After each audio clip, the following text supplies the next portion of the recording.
Deadrop's latest update proves that Midnight Society is right about the future of the game and the entire premise, and what I'm talking about is Lua scripting. Lua scripting is the basis for Deadrop Snapshot 7.5, and this has enabled the community to create an entire slew of new modes, and we're going to talk about some of those new modes that have been created because there's some really good ones. But Lua scripting was also used to create the current batch of featured DCMs, Deadrop Creator Modes. That's what DCM means if you haven't heard it before.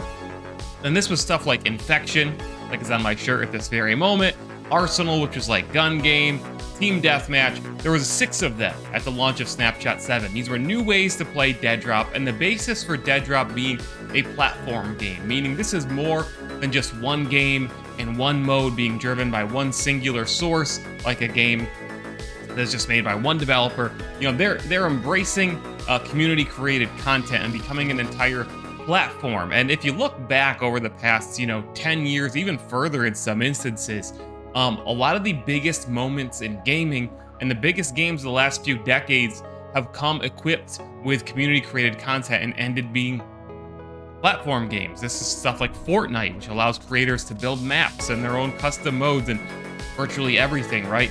Stuff like Minecraft is essentially a blank slate. Roblox, which also uses Lua scripting, and it's basically just a platform for people to make their own games. All of these games have gone on to create huge communities, and it supplies endless amounts of content. Halo is another one, right? Going back to Forge and then saved films and all that stuff. So Deadrop and Midnight Society are taking the same approach, even from this early point on, before the game is quote-unquote finished, out, or in early access. And some people, let's be honest, were skeptical about this, right? And it is a big risk to spend your time and energy and money making sure that in this early stage, before the game even really has a mass audience, is prepared for a mass audience to make content, making sure that the game that you've made is ready to be scripted and edited and customized by others. But Midnight Society from the get-go has said this is important to them, this is a core tenet of the game. And where we were at in Deadrop Snapshot 7.5 is already proving this right. If you haven't joined us on Tuesday nights, we have a dedicated DCM night. You can play DCMs any night, by the way. All you need is the refiner code and the required number of people to play each mode. We'll get into that in a little bit. But if you haven't joined us on Tuesday nights in the Midnight Society Discord, there is an official DCM night where we play different community-created modes. And so far, there have been some really, really good ones. On day 1 of Deadrop Snapshot 7.5, we already had High Octane Capture the Flag, Free For All, Arsenal, Infection, Enforcer, and Team Deathmatch. And Midnight Society teamed with 6 different creators in the community to kind of customize these modes that were there on day 1 of Snapshot 7.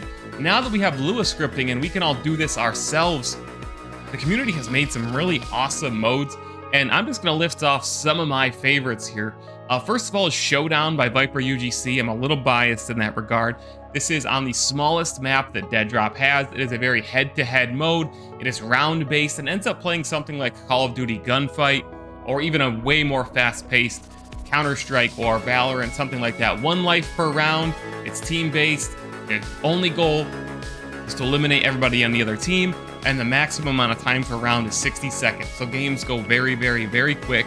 And that's what's great about some of these DCMs, and the whole premise in general is that it's different ways to play Deadrop. It's ways to shake up the way that the game is played, to give different options, to a complete change of pace over the main game, which is VES, and extraction shooters can be very hardcore and punishing, as you guys know.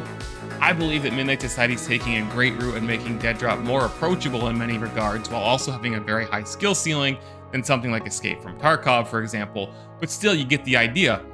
And again, games like Fortnite, games like Halo have had massive amounts of success because sometimes you love the game, but you just get bored of grinding, ranked or whatever, these extra modes and community-created maps and content and stuff can really shake things up and just straight up be fun. And if you also look back, there's been plenty of games that have totally changed direction midway through development, or they launch their initial mode and it doesn't land, so they totally have to pivot and change what they are. And you look back, something like Fortnite, which started as just save the world, right? And it wasn't going very well for Epic. And then all of a sudden, they pivoted to BR. Again, that was them, not the community, but the community demanded it, and it's the biggest game in the world.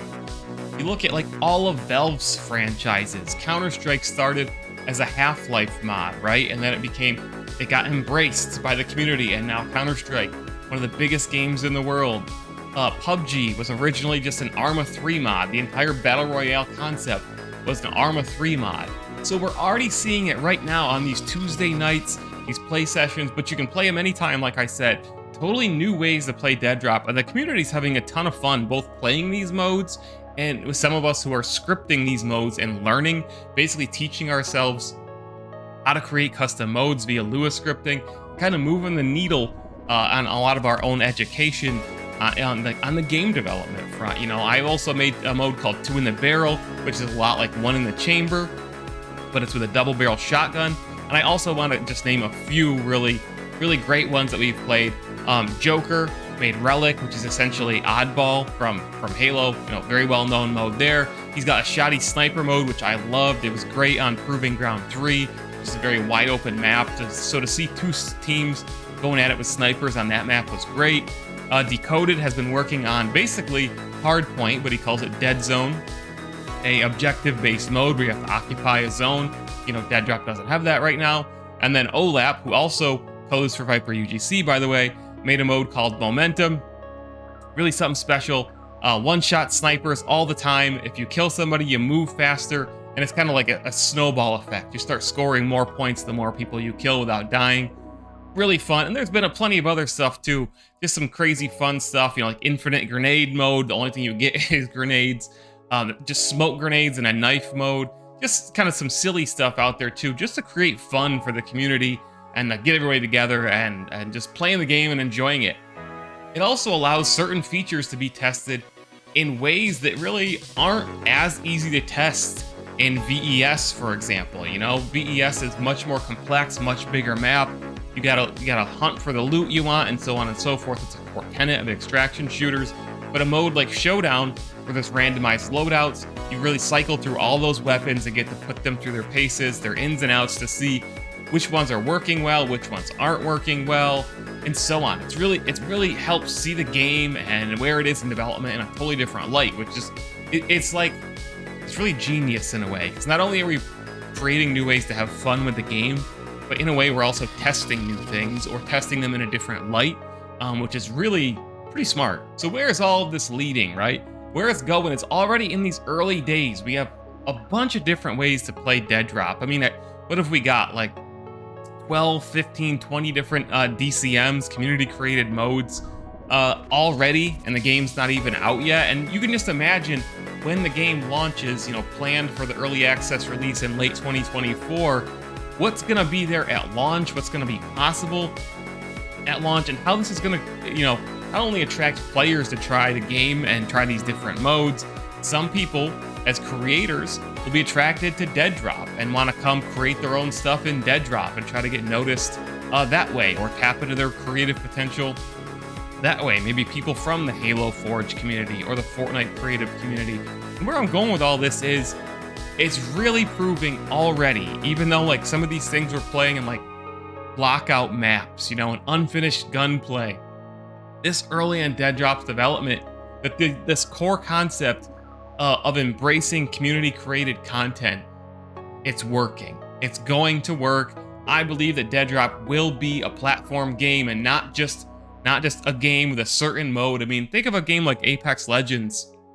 If it embraced the whole community aspect more. Think about all the stuff that could be created in Apex if you know, modding or scripting or a map editor or creating your own skins was a part of Apex Legends, right? Imagine how much bigger a game that would potentially be, because Apex is so great. It's been around for 5 years. The gunplay is great, and there's just so many great things about that game. But imagine if it truly embraced all of that, and then on top of it, you know, consider things like more revenue share, which is going to be a thing that Midnight Society considers and implements down the road for creators who want to put their creations on the marketplace, kind of like how Epic has done with Fortnite. Like, this concept, like, we're actually seeing it even in this early days of development. Like, it's actually coming together and it's working.